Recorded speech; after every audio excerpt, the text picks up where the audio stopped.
How's everybody doing today? If you could just do me a favor and let me know that you can hear me in the chat box if you're watching on Zoom, that would be great. Or if you're watching on YouTube, that would be great too. Either one will be fantastic with me. I apologize for the technical difficulties at the beginning.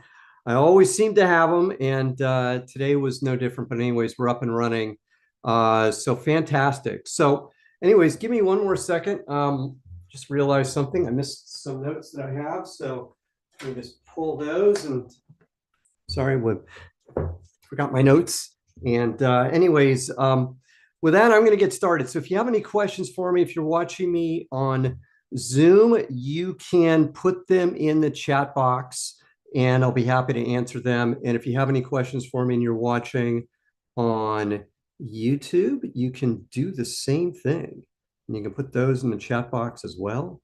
And that'll be fantastic. And I'll be happy to answer any questions that you have on either medium. So anyways, with that, let's go and let's get started here on our questions.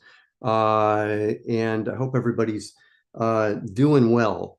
I have a great video, by the way, coming out tomorrow about elevator pitches, which should be super exciting and super fun. I go into a lot of detail, go through a sample elevator pitch. I think that'll be a fun one for everybody to see. So anyways, with that, let's go and let's get started. So the first question that I have is this. I am looking to start a real estate investment fund, and the setup is a limited liability company. Okay, I already know where this one's going, with investors being treated as limited partners. However, I need some technical investment beforehand to reduce my risk with proper analysis at scale. Do I set up a parent corporation for that and license out the software to the fund later? Any best known practices on this? First, I am not a lawyer. So when we're talking about stuff like this is lawyer stuff.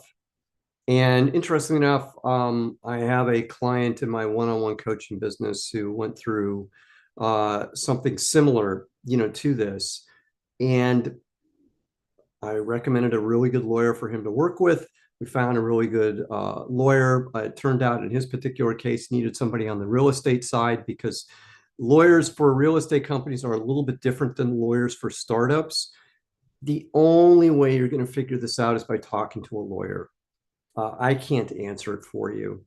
And I don't want to answer it for you because I'm just not a lawyer. I'm the wrong person to answer the question. You want a lawyer. When we're talking about setting up companies, we want them set up right. And I know that it costs money and I know it's painful. Yet, if we do this right, we're not going to regret it. And you don't want to regret these types of things because that's when we screw up.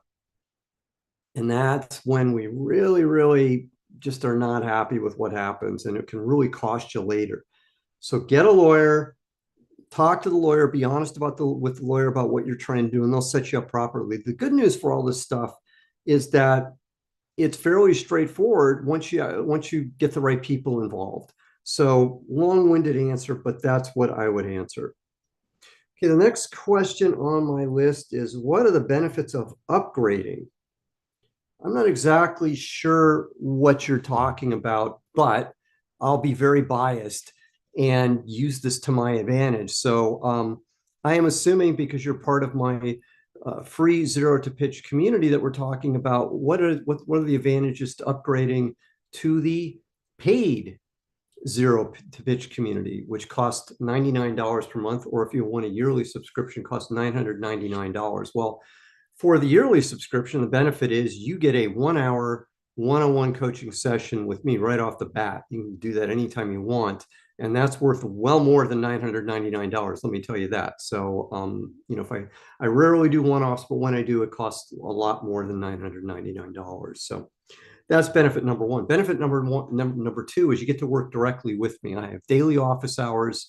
And rather than this, where we are doing webinar type work, which is tough to do, because it's a one-way communication channel. Yes, you're chatting with me and I have to interpret it, but it's not the most efficient way of communicating. If you're working with me one-on-one, you can present to me. And a lot of what we do is we present and review a lot of pitch decks. We go over basic questions in terms of running businesses, things like that. And it's a great way, to get this stuff done, quickly. And it's fantastic to be able to do it. So that's what I recommend, for you is work with me in that basis, and you'll get a lot more done faster. So you can do that every day. You can work with me, present. You'll get good really fast, really quickly by doing that. So those are the major benefits. Plus, I would say this, and this has been a big surprise to me in a very, very positive way. I wasn't sure what to expect when I set up the community, and we're still in our early months of doing this. But the thing that's really made me happy is the interaction of the people in the community with each other. It's a very supportive group of people. Everybody's going through the same thing, and you can learn from each other. And that's been huge in terms of doing all of this. So those are the answers to that question. Let's see what else we have as questions. I will get to everybody. I am prioritizing, just so you know, the Zoom community because it is part of Zero to Pitch, my free community. They get the priority, and then I get to the YouTube answers. Next, or YouTube questions. Next question. At what point in a tech startup should you start looking for an attorney to help with everything legal-wise?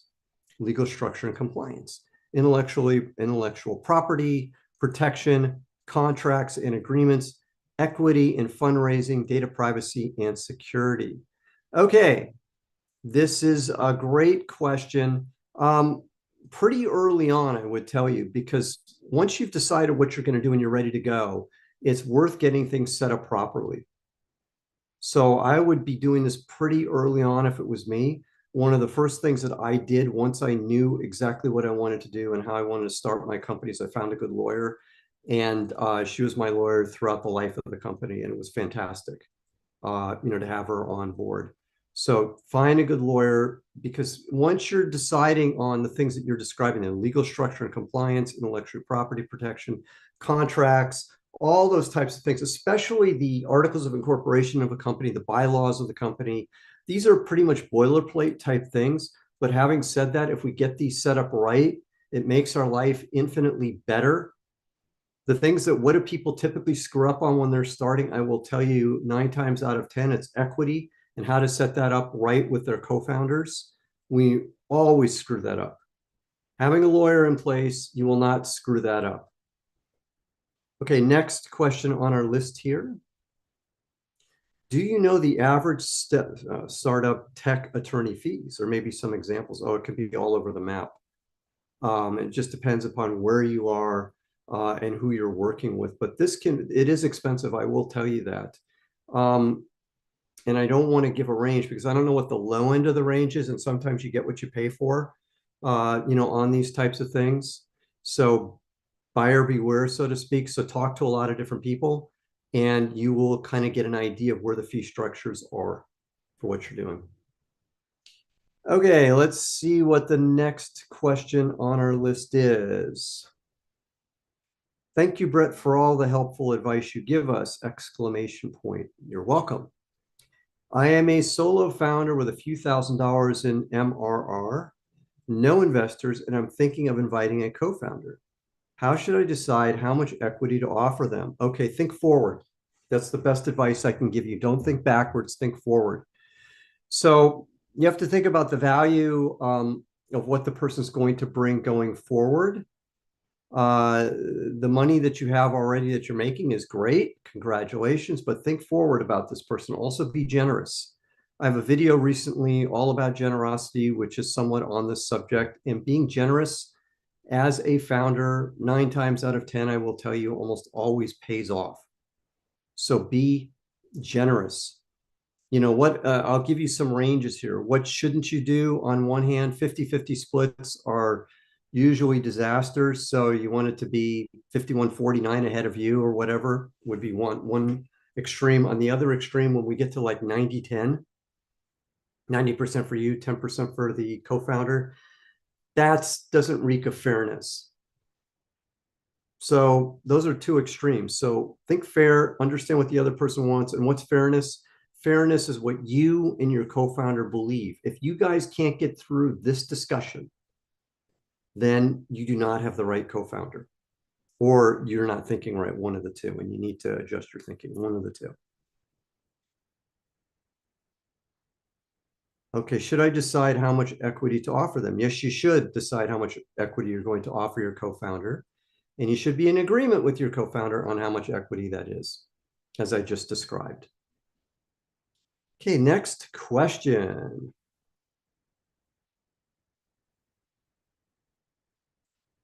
Okay, my question is, are we to learn marketing before starting a company?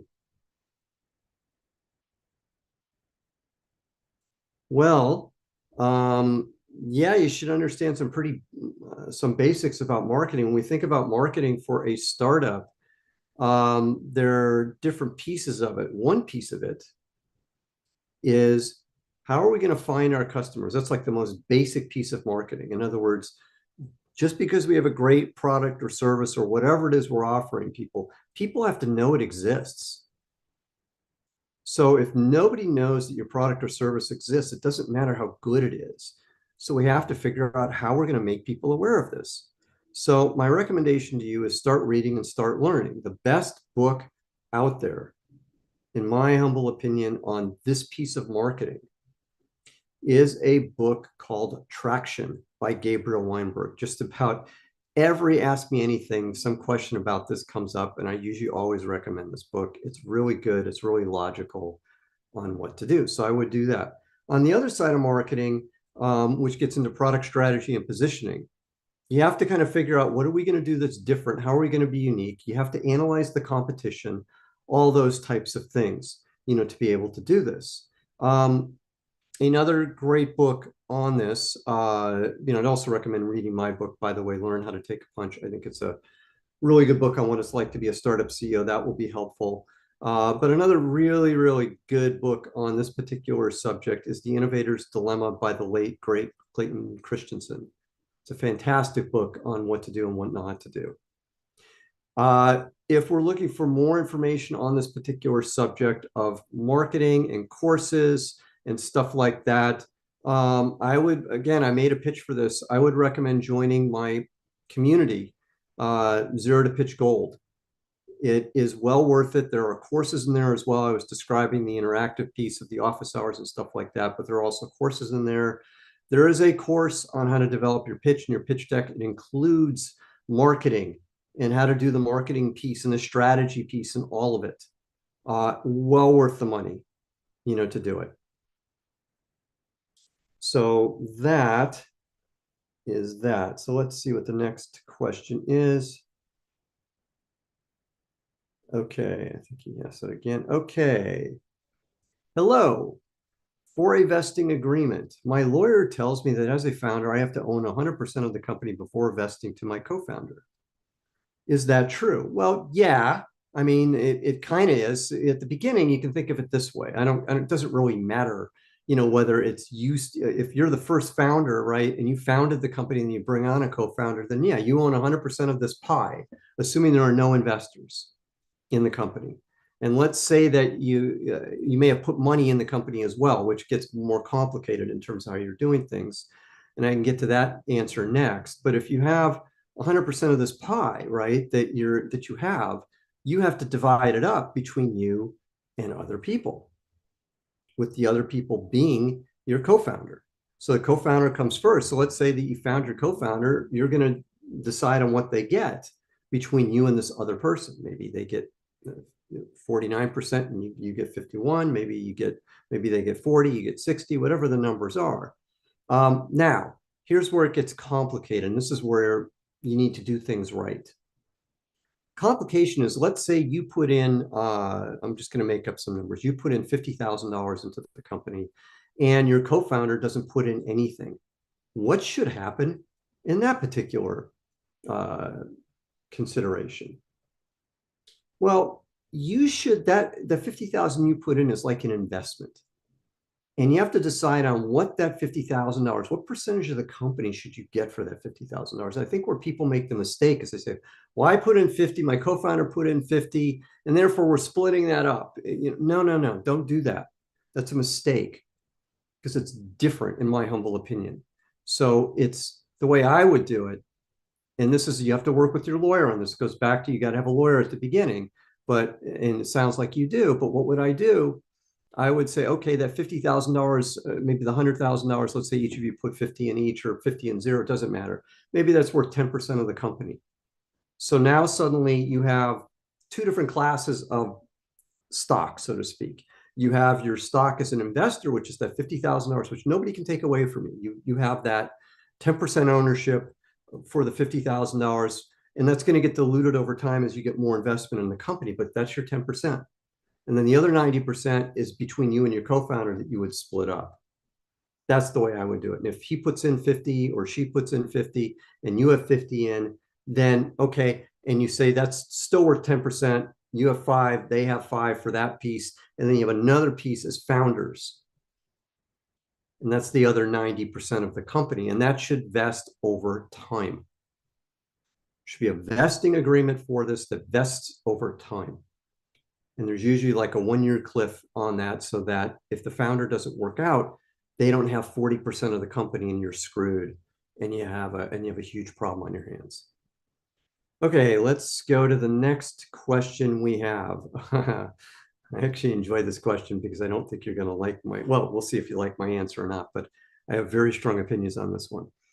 Have you heard of the slicing pie equity model created by Mike Moyer? Yes, I have. If so, what are your opinions? I will tell you in a minute. If not, the model, okay, this is actually good so everybody knows what it is. So if not, the model tracks contributions, time, for example, made by everyone involved in the startup, and each contribution is given by fair market value. The contributions are tracked and are pretty much turned into equity percentages. So it is the fairest equity split possible because people truly get what they deserve. No, no, and no. It is not realistic. I hate it. Sorry to burst your bubble, but if you try and do this, it's not going to work, because how do you determine what fair value is? Who's going to make that determination? You.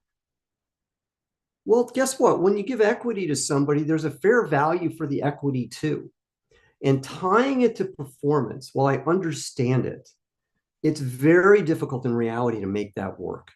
The simplest way is saying, okay, you get X percentage for Y time. So if you're with me for 4 years, then you're going to get whatever that percentage is. Doesn't matter. Guess what happens if the person doesn't execute? What remedy do you have? You fire them. So it's self-correcting. I don't like the slicing pie methodology. I don't know anybody who's made it work. And what's standard and what people are expecting is that I'm going to get X percentage for my time. That's what's going to be real to people. If you start trying to do the slicing pie thing, well, on measure, it sounds right and sounds good. Try and make it work. I double dare you. It's not going to work. It's going to be a mess for you. So I would not do it. So certainly I have strong opinions on that one. Let's go to the next one on our list. Okay, let's see. What are the usual hours CEOs work in the early stages of their startup? It can be all over the map.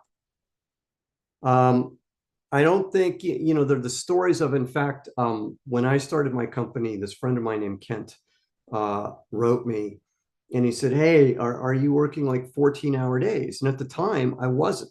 I was working, I don't know, 7 or 8 hour days, because that was what was necessary at that time. There were other things that I did, but at various times I was working 16, 17, 18-hour days. And other times I was working 8-hour days. It just was what was necessary in that moment of time, determined, how much time I spent on a daily basis. And by the way, that should be the same for your team. If we're expecting our team, to be working 18 hours every day, I think that's a mistake, and I think it's going to cost you personally. And I wouldn't do it, because we need our team ready when we need them. So there's a saying that I learned from this really good CEO I worked for years ago. And he taught me this really sage thing is he said, look, you have to know when to put on the gas and when to put on the brakes. So here's what he meant by this. We turn on the gas, which is making people work really hard when we need them to work really hard. But we're smart enough to put on the brakes. In other words, back off as a manager and as a CEO when we don't need people to be pushing it all the time, because nobody can push it and work 18 or 19-hour days all the time. It's not feasible. 12-hour days are really hard. Try it. It's really hard to do. So if we're expecting that out of our people all the time, good luck. I wouldn't do it that way personally. So learn this technique of putting on the gas and then putting on the brakes, because that's when we need people, we can push on them and they'll be able to respond. If we're always pushing on the gas, we go through the wall and then nothing works. All right, next question on our list. I am a solo founder with little background in the other parts of running a business. I have a software company with a few thousand users, but I don't have a solid strategy to monetize it. Okay. All right. It sounds like we're giving away the software from what you're describing. Should I just continue focusing on my product, or should I be doing something to get my foot in the door now? Well, without knowing more about what your business is doing, it's really difficult to answer. Usually, when we are in the beginning stages and you say you're a solo founder, I don't know whether it's just you working on the business or there are other people, but we need to do a lot of different things as a CEO, right? We've got to be pushing on the gas at the beginning. That's just part of what we need to do. So we got to be working on the technical part of the business as you're describing, keep making the product better. You got to be doing that all the time. And then you've got to be figuring out, okay, how am I going to monetize it? Who are my customers? Why aren't I talking to customers all the time? You should be. Almost no matter what your business is, talk to customers, learn what's going on, and start getting revenue for what you're doing sooner rather than later. If you have a few thousand users, what is your plan to make money off of them? You need a plan. You need to be doing something to start making money at some point in all of this. And I know that's tough. And I know if you've just been on the technology side, it's scary. But I will tell you also, for what it's worth, from personal experience, technical founders without business experience, many of them, I won't say all of them, but many of them can become really good business people. It's just we have to start trying. This will surprise you, but you will be the best salesperson your company has for the life of your company. Period. Full stop. Guaranteed. You'll be the best one that the company has for the life of your company. Now, why is this? Because you know the product, you know your business better than anybody else.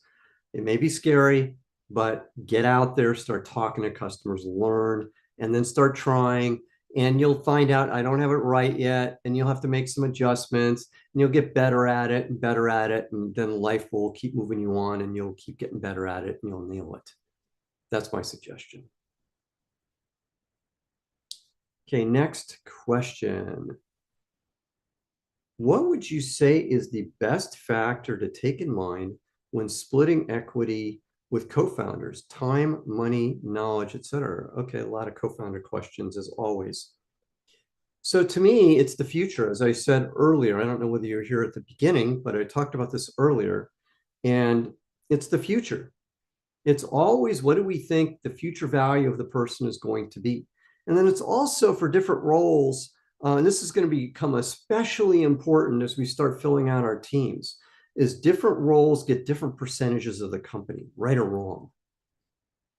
So we want to make sure that, for example, if we're hiring an entry-level engineer, for example, that person is going to get a different amount of equity or stock options than a senior engineer. And you kind of want to figure this out because you've got 100% of a pie and you can't give it to everybody. So we have to kind of figure out for each role what they should get.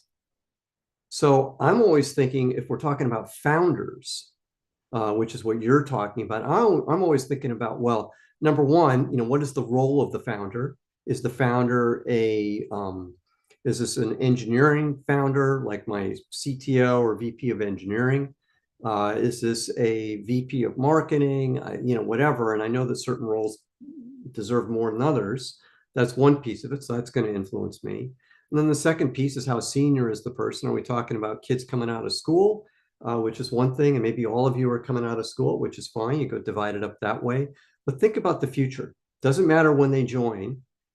It matters only what are they going to provide for you for the future. For example, in my particular case, I had 5 co-founders, there were 5 of us as founders, including myself. And the last founder I brought on, well over a year after I had started the company, he got the largest percentage of any of the other 4. Now, why was this? He was the most senior and he was going to contribute the most. At least in my mind, he was going to contribute the most. Now, having said that, he ended up flaming out and I ended up having to fire him. So there is that. So you never know how these things are going to work out. But having said that, we had a 1-year cliff in his particular case. So we were fine with all of it. So that's the way to deal with that. So hopefully that helps. Okay, next question on our list. By the way, if we have questions, put them in the chat box. If we are watching on Zoom, if we're watching on YouTube, you can put them in the chat box as well. And on Zoom, you can also put them in the Q&A box. And I will be happy to answer them either place. And just as a quick plug, if you like what you're hearing today, join my free group, Zero to Pitch. There's a link for it on the YouTube site for all the YouTube listeners out there. And if you really like what you're hearing today and you want to work with me, then join Zero to Pitch Gold, which is the paid group. And you can learn more about that by going to the link on that as well. You go from Zero to Pitch and there'll be a link to Zero to Pitch Gold and you can learn more about it there. And you get to work with me on a daily basis if you want, which is pretty cool. So let's see, next question. What should I do if I found the perfect co-founder, but we can't agree on the equity split? This is great because I also answered this earlier. So if you can't agree on the equity split, then they're not the perfect co-founder. I know that might not make you happy, but that's the reality. So this is part of the test of whether a co-founder is the perfect co-founder. So for somebody to be great as a great co-founder, there's so many different components to it, right? There is are they good at what they do, which is kind of what you're describing. Oh, they're a great technologist or whatever, let's say if they're a CTO. But then I want to make sure, do they fit my company culture? Are they passionate about what we're doing? I mean, are they fanatical about what we're doing? Because if they're not fanatical, good luck. You need somebody who's fanatical about this. They're true believers in what we're doing. All your co-founders should be true believers. And part of this whole thing is the discussion about equity and salary. If we can't make those fit and work, then they are not a good match. I know that's not what you want to hear, but that's the reality. Now, if we can't agree and they're being reasonable and you're not being reasonable, then you have another set of problems. So for example, if you're saying, I want 90 and you should get 10, that example I've been using throughout today's Ask Me Anything, then it's on you. But let's say you're saying, okay, I'm going to get 60, you get 40, something like that. That sounds pretty reasonable, to me. So you have to decide. And I would also tell you, you land on the generous side of these things. Be more generous than not. That always is the way to work. Why is that? Because at the end of the day, if the company succeeds, and let's say after all the dilution, you own 30% of the company and your co-founder owns 23%, just making up some numbers. And let's say the company exits, let's say you sell the company for $1 billion. That's $333 million before taxes. Does it really matter? You know, if you have to drop that down to 300 million or it goes up to 400, you're going to have more money than you're going to know what to do with for the rest of your life, for your children's life and their children's life. It's generational wealth. So don't worry about those things. Be generous, because if you have a generous co-founder, they're going to be more likely to work hard. They're going to be more likely to do what we need them to do. Okay, if we have questions, please put them in the chat box or the Q&A box. The next thing that's in the chat box, was this isn't really a question, but I appreciate it nonetheless. I just discovered your channel and it's been amazing. Well, thank you. I appreciate that. That's always nice to hear. We're doing our best. So any more questions for me? This usually works. I'll give everybody a minute to put questions in the, it always works. Put questions in the chat box on Zoom or YouTube, or the Q&A box on Zoom, and I'll be happy to answer them. And immediately a question pops in. Thoughts on micro business owners getting their MBA? We have a small business, and I have a bachelor's in education, but lately I have thought about going back and getting in my MBA. Well, I have an MBA. I did it before I started a company. MBAs are great. They are what I would call generalist degrees. It's not rocket science to get one. However, if you're, let me see, you have what's your bachelor's in education? Okay, so not really business.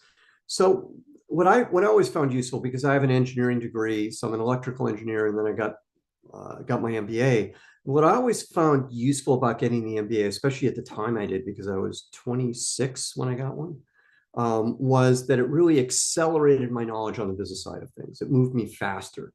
And then when I decided to move over from being a technologist to going on the business side of things, it gave me kind of a basis, which was really helpful to me, you know, in doing that. But, you know, if you're running a micro business, you're going to learn a ton. So you have to kind of decide, because if you're doing an MBA and you're running a business, it's a lot to do altogether. So you have to decide, you know, can I do this or not? But that's what I found out of getting an MBA. It wasn't, you'll eventually learn this stuff, you know, in business, but there's a time lag to it. With an MBA, you kind of speed that up a little bit, and then you can go apply it. That's the best way I can describe it. I hope that helps. Okay, more questions for me, put them in the chat box, or if we're watching on Zoom, or the Q&A box if we're watching on YouTube. Let's see the next question we have. Right, let's see. Imagine you and your co-founder slash CTO are trying to find developers to help develop your MVP, but you do not have cash flow to pay them at all. How would you incentivize them to join your team? I understand through vision, etc. But what would it look like on paper? Equity? How much? Well, the how much I can't answer, because I don't know how good the developers are. But again, these people essentially, what are we describing here if we can't pay them anything? What's the definition of that? That's right, co-founders. If we are expecting people to work for us without paying them cash, they are co-founders, especially if we are doing this pre-funding. They are your co-founders. So you have to decide what it's worth. I can't tell you that because I don't know how many years of experience they have, their skill level, blah, blah, blah. And it goes back to the same things we talked about earlier. It's all about fairness. But that's the definition of a co-founder. So that's the way it would look. Hope that answers your question. It's a good question, by the way. All right, let's see what our next question is. All right.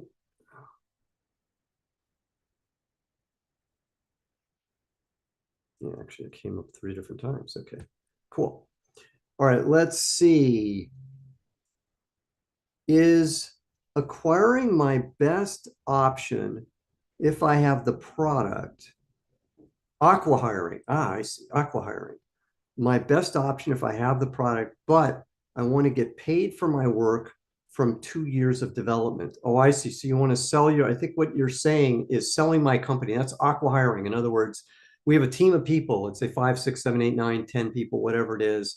And I want to essentially sell my company. I want to sell the team and I want to get paid for my work from the 2 years of development work I've done. Is that your best option? I don't know. It's an option. Sometimes aqua hiring can be very lucrative. I don't know whether you know, but one of the most lucrative aqua hirings ever was with the CEO of Nest, who essentially that was an aqua hire by Google for over $1 billion. So sometimes they can be very good. Now, what are they typically? They're not that good, because typically aqua hires, when we do this, we're selling our company for the team. It's typically almost like last resort. At least that's what it would be thought of by the acquirer. So they're going to look at what is a head worth, and they're going to add a head being a person. So let's say we have 10 people in the company. What are each of these people worth to us to go bring on? And it might not be much. And then, by the way, each person has to agree to join. So that's the way it would be looked at. So is it going to be a great result for you? Probably not. Should you do it? I don't know, because maybe you have a better result with your product at the end of the day, and trying to sell your product and make revenue from your product and then build out your company.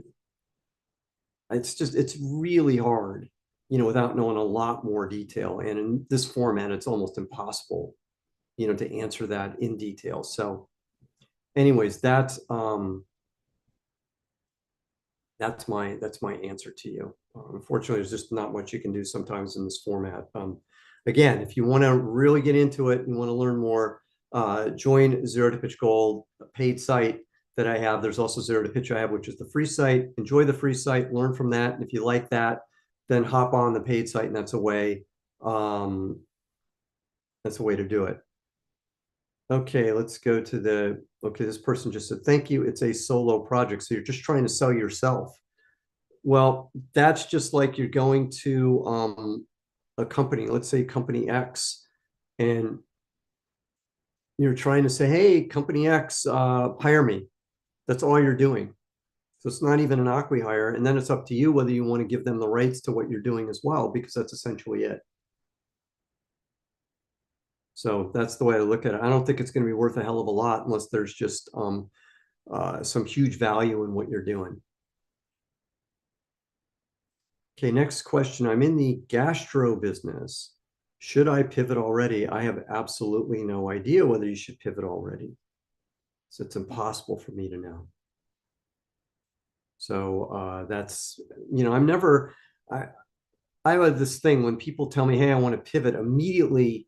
I always go, I'm always thinking, why? Why do you want to pivot? Why do you want to give up? Why do you want to give up on what you're doing? And maybe there are good reasons for it, but I'm always skeptical when I hear pivots. I always kind of want to dig in, and that's just me. And I want to, I'm saying, okay, I want to win on what I'm doing. And look, everybody pivots, but pivots can be major pivots or they can be minor pivots. Minor pivots are healthy because nobody gets it exactly right. And we're always adjusting subtly what we're doing. Major pivots, like we're just going to give up. Well, that can happen, but that's scarier to me. So anyways, I hope that helps. Okay, any more questions for me? If we're watching on YouTube, you can put those in the chat box. If we're watching on Zoom, you can put those in the chat box or the Q&A box, and I'll be happy to answer them there for you. So either way it works. I'm going to give everybody another minute or so to pop in. We've been going at it for a little over 40 minutes now, I believe. So anyways, I'll be happy to answer any questions that you have. So give that another minute or so, and let's see if more questions pop in.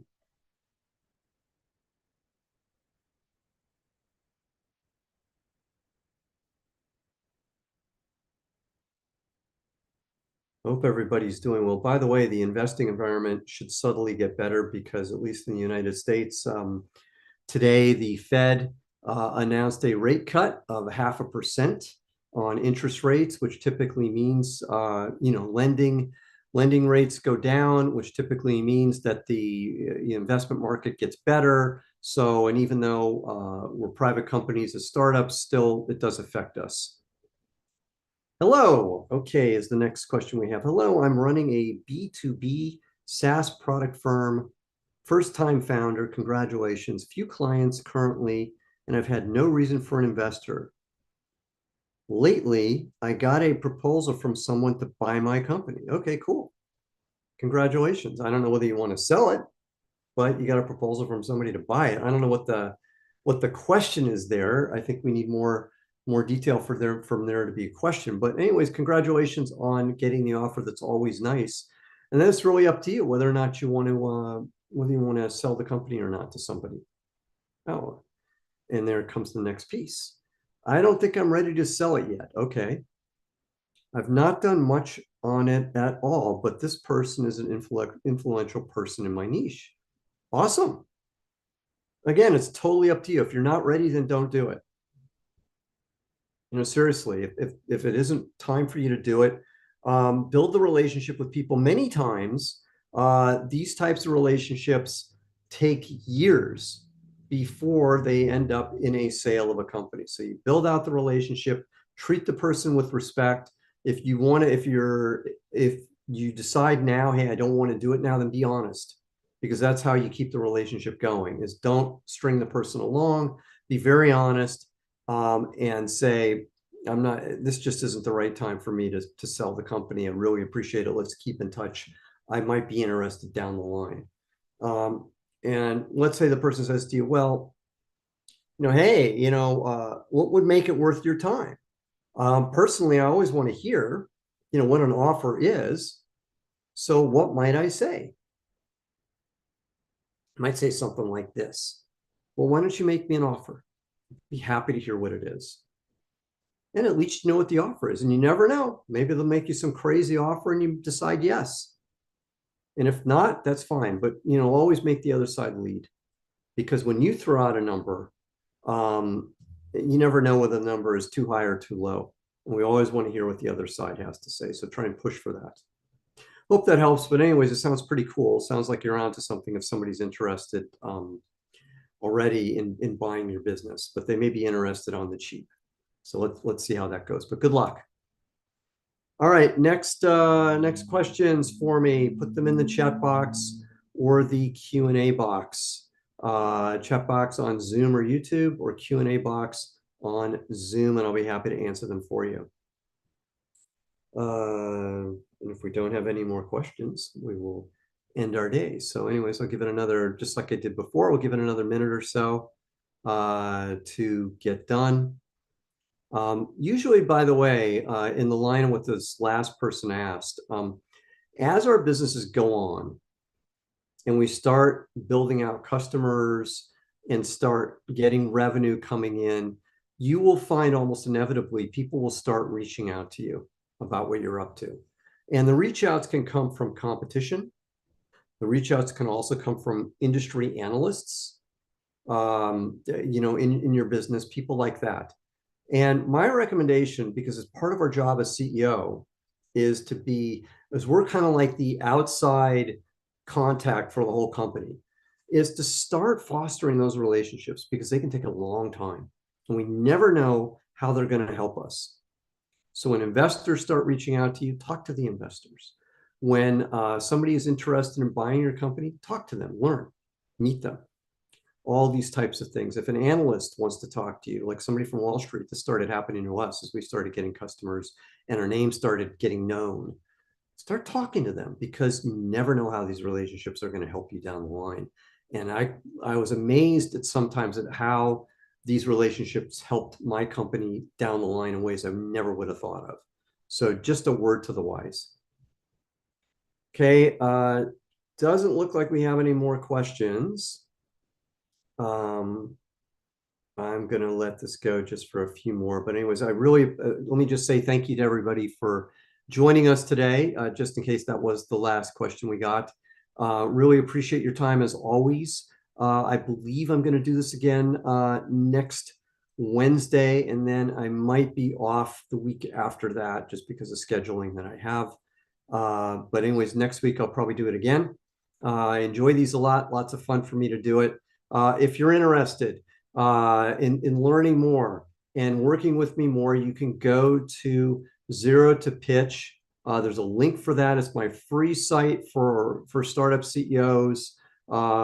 Big community. The community is getting bigger and bigger. We're well over 700 people in that community now and growing quickly. And then there's the paid site. If you enjoy the free site, learn that. And then if you really want to work with me directly, go to the paid site, Zero to Pitch Gold. And there are daily office hours in there. We review pitch decks, talk about business, review term sheets, you name it, we do it in there. And then there are also courses that are detailed about how to do things like pitch investors and stuff like that, and everything works together. And there's a mastermind group in there as well. So there's a lot there. If you're interested, just hop over to that site through the Zero to Pitch site. There's a link to Zero to Pitch on YouTube. Okay, with that, doesn't look like we have any more questions. So thank you all very much. Looks like the end of our day today. So take care, everybody, and we'll be back in a week. Bye.